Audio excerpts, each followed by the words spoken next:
ശ്വാസം നോക്കട്ടെ. പതുക്കെ.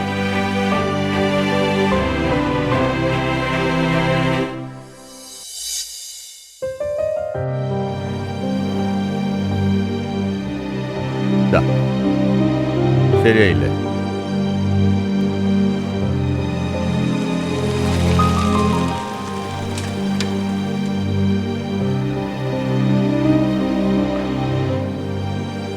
ചേട്ടാ ഒരു സെർട്ട് ചെറുതേ ഉള്ളൂ, മതിയോ? ആ ആ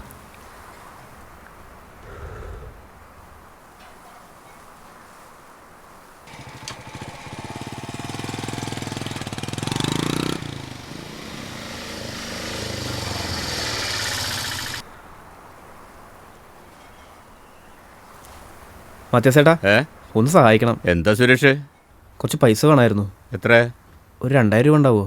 2000 രൂപ ഇപ്പോ ഒരു രക്ഷയില്ലല്ലോടാ. മത്യാസേട്ടനോട് അല്ലാതെ പിന്നെ ആരുടെ ചോദിക്കുക? ആരോട് ചോദിച്ചാലും കൈമർത്തി കാണിക്കുള്ളൂ. പൈസ ഉണ്ട്, ഞാനത് വേറെ ആൾക്ക് കൊടുക്കാൻ വേണ്ടി വെച്ചിരുന്ന കാശാ അത്.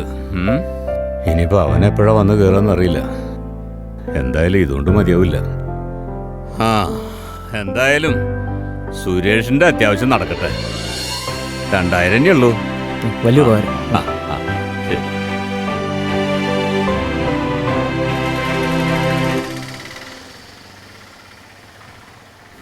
ഇനിയിപ്പോൾ അവർ വരുമ്പോൾ എന്ത് ചെയ്യും എൻ്റെ കർത്താവേ? പറഞ്ഞു നോക്കെടുക്കുമ്പോഴേക്കും വന്നു. ഷാജി, ഇപ്പോൾ പൈസ ഇപ്പില്ലല്ലോ, നീ പിന്നെ വാ. ചേട്ടാ ഇമാര് ചൊറിയണ വർത്താനം പറഞ്ഞാണ്ടല്ല, ഞങ്ങള് വട്ടിപ്പലിശക്കാര് കയറി ഇവിടെ നിരങ്ങും. പിന്നെ അയ്യോ പത്തെന്ന് പറഞ്ഞ് പറഞ്ഞിട്ട് യാതൊരു കാര്യം ഉണ്ടാവില്ല കേട്ടാ.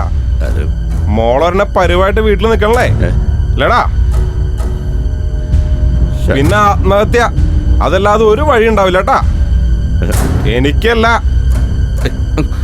എടുക്കടാ.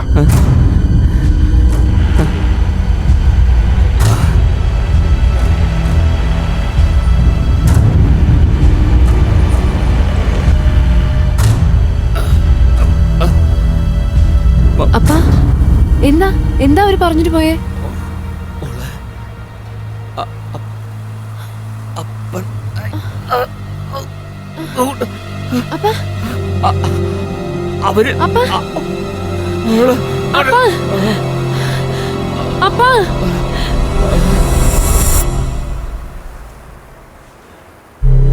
മത്തിയാസിന്റെ ആരെങ്കിലും ഉണ്ടോ? ബില്ല് പേ ചെയ്യാനുണ്ട്. ഇവിടുന്ന് വലത്തോട്ട് തിരിഞ്ഞ് ഞാൻ രണ്ടാമത്തേക്ക്. ഓക്കെ.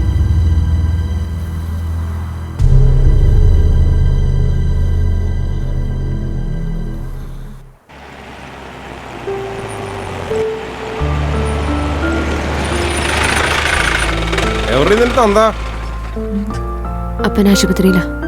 അതെന്ത് പറ്റി? കിളവൻ അടിച്ചു പോവോ? നിനക്കെന്തേ ക്യാഷ് വേണോ? ക്യാഷോ? പൊന്ന് കായ്ക്കണ മരത്തിൽ എന്തിനാടാ ക്യാഷ്? ഇവിടെ ഒന്ന് അഡ്ജസ്റ്റ് ചെയ്താ പോരെ?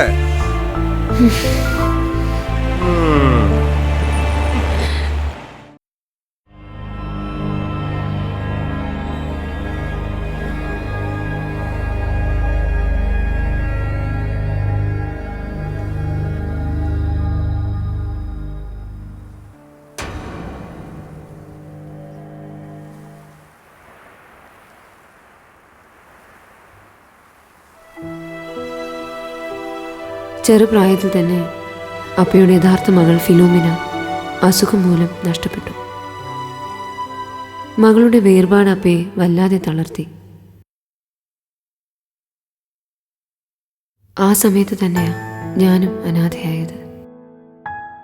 എൻ്റെ അപ്പനും അമ്മയും അപകടത്തിൽപ്പെട്ട് മരിച്ചു. വളരെ ദുഃഖത്തിലായിരുന്ന അദ്ദേഹം എന്നെ എടുത്തു വളർത്തി.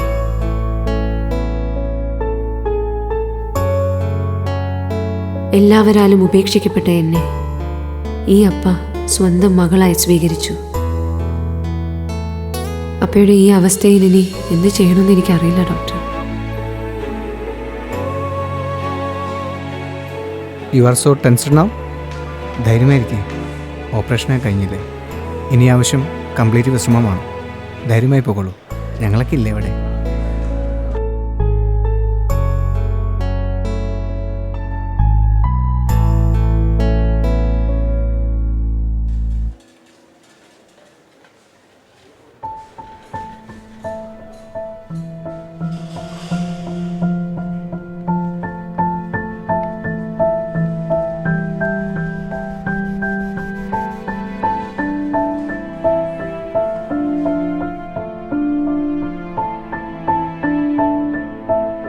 25 വർഷങ്ങൾക്ക് മുമ്പ് ഈ തുക അടച്ചിരിക്കുന്നു. ഒരു കുപ്പി മരുന്നും 2 പാക്കറ്റ് ടാബ്ലറ്റ്സും 2 ഉരുള ചോറും ഒരു പൊതിച്ചോറും സ്നേഹം നിറഞ്ഞ തലോടലും അത്രയും ധാരാളമായിരുന്നു ആ 8 വയസ്സുകാരന്. അറിവും തിരിച്ചറിവും ജ്ഞാനവും വിജ്ഞാനവും എന്നിൽ വളർന്നു. ഒരുപാട് സ്നേഹത്തോടെ ഡോക്ടർ ജേക്കബ് മാത്യു.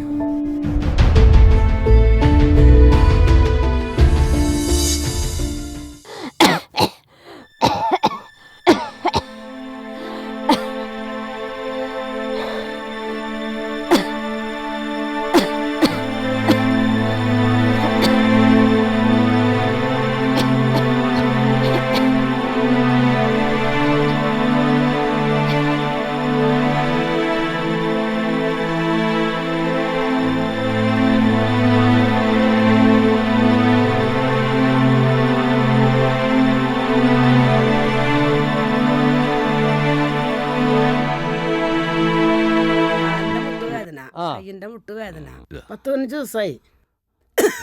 യാതൊരു മാറ്റമില്ല. കുറെ നാളായി കഴിഞ്ഞ ദിവസം കൊണ്ടുവന്നൊരു മരുന്നുണ്ട്. വൈദ്യുതിക്ക് ചുമയുടെ മരുന്ന് അറിയില്ലേ? ആ ചുമയുടെ മരുന്ന്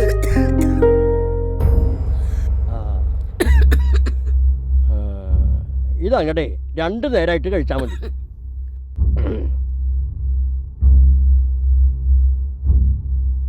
സാധനങ്ങളൊക്കെ എവിടെയാ വെക്കുന്നതെന്നൊരു പിടുത്തം കിട്ടണേ. നിക്കടവിടെ രാവിലെ തന്നെ ഓരോന്ന് കേറി വരും. എവിടുന്ന് കേറി വന്നടേ അവൻ? ആരുടെ നീ? കള്ള പരീക്ഷകൾ തെണ്ടി ചെക്കൻ.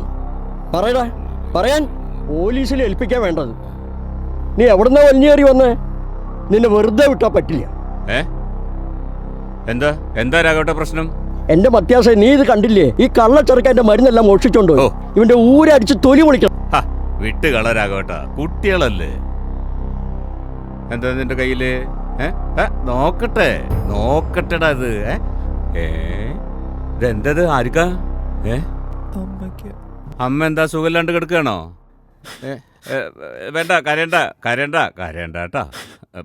ഇതിൻ്റെ പൈസ ഞാൻ അങ്ങോട്ട് തന്നേക്കാം. നിക്ക്.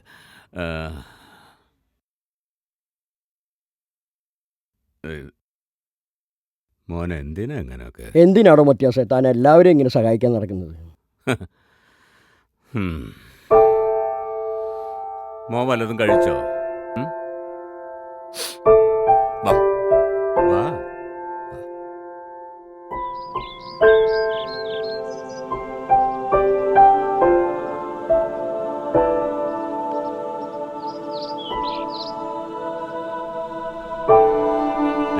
അണ്ണ കണ്ടാ നോക്കി നടക്കണം കേട്ടോ.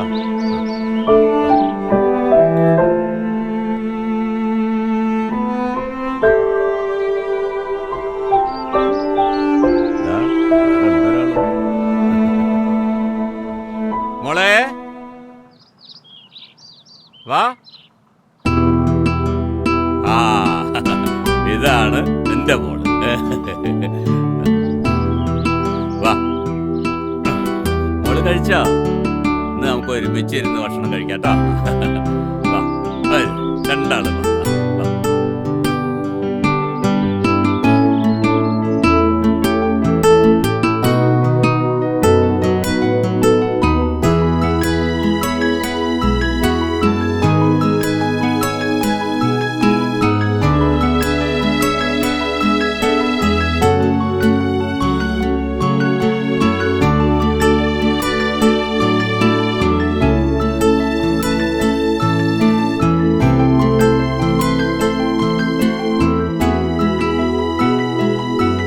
പൊതിയില്ലേ, ഇത് അവിടെ ചെന്നിട്ട് മോൻ്റെ അമ്മയ്ക്ക് കൊടുക്കണം കേട്ടോ. ഉണ്ടോ ഉണ്ടോ, മുഴുവൻ ഉണ്ടോ കേട്ടോ. പിന്നെ ഇതേ ഇവിടെ ഇരിക്കട്ടെ കേട്ടാ. മോനിനി ഒറ്റ ദിവസം മുടങ്ങാതെ സ്കൂളിൽ പോയിട്ട് വലിയ ആളാവണം. ഇനിയുള്ള മരുന്ന് ഈ കാശ് കൊണ്ട് വാങ്ങിക്കും.